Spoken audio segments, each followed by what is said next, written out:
내일이 기대되는 잠자리 낭독. 오늘 하루도 참 수고한 나에게 위로와 사랑을 보내주세요.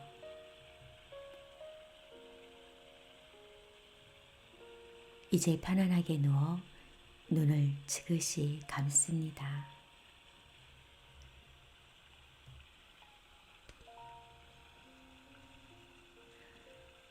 어느 초등학교 선생님의 이야기입니다. 그 선생님이 5학년 담임이 되었을 때 공부도 못하고 복장도 지저분한 소년이 있었습니다. 1학기가 끝나고 선생님은 생활기록부의 평가란에 소년의 나쁜 점만을 기록하였습니다. 그러면서 소년의 과거 기록을 보게 되었습니다. 1학년 때 평가란에는 명랑하며 친구들과 사이가 좋고 친절함, 공부도 잘하고 장래가 기대됨이라고 쓰여 있었습니다. 선생님은 이건 잘못된 것 같은데 혹시 다른 아이의 기록이 아닌가? 하고 생각했습니다. 2학년 평가란에는 어머니가 병환 중이어서 간호를 해야 함, 가끔 지각을 함이라고 적혀 있었습니다.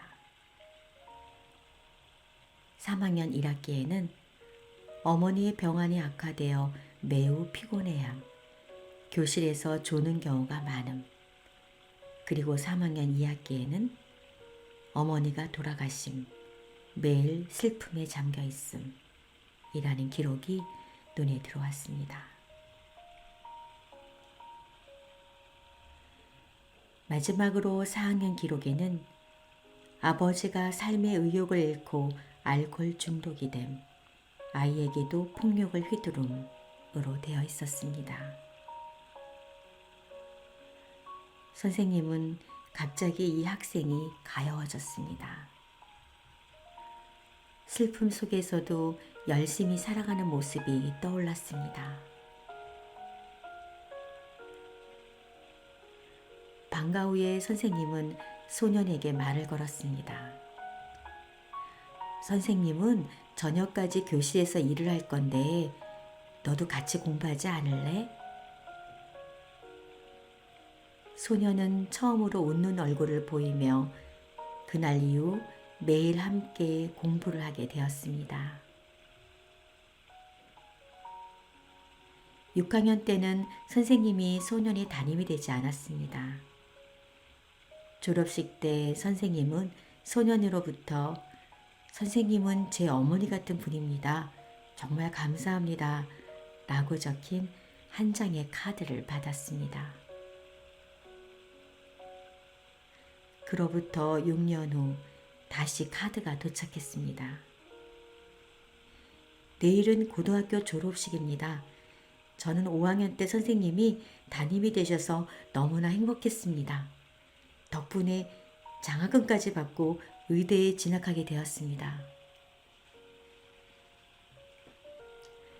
10년이 지나서 다시 편지가 왔습니다. 거기에는 어렸을 때 아버지에게 맞았던 경험으로부터 환자의 고통을 아는 의사가 될 수 있었다고 적혀 있었고 마지막에 이렇게 쓰여 있었습니다. 저는 자주 5학년 때의 선생님을 생각하곤 합니다. 실패한 인생을 살고 있던 저를 구해주신 선생님을 하느님처럼 느낍니다. 성인이 되고 의사가 된 저에게 있어 최고의 선생님은 5학년 때의 담임 선생님입니다. 그리고 1년 후 도착한 것은 결혼식 초대장이었습니다. 거기에는 이렇게 적혀 있었습니다. 제 어머니의 자리에 앉아 주십시오.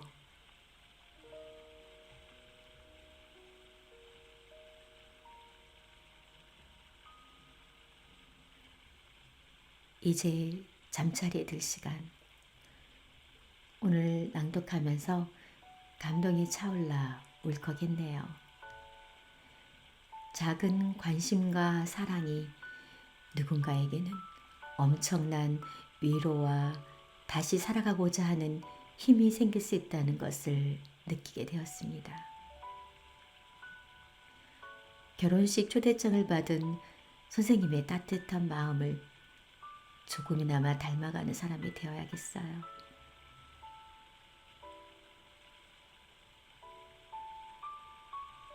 잘 자요.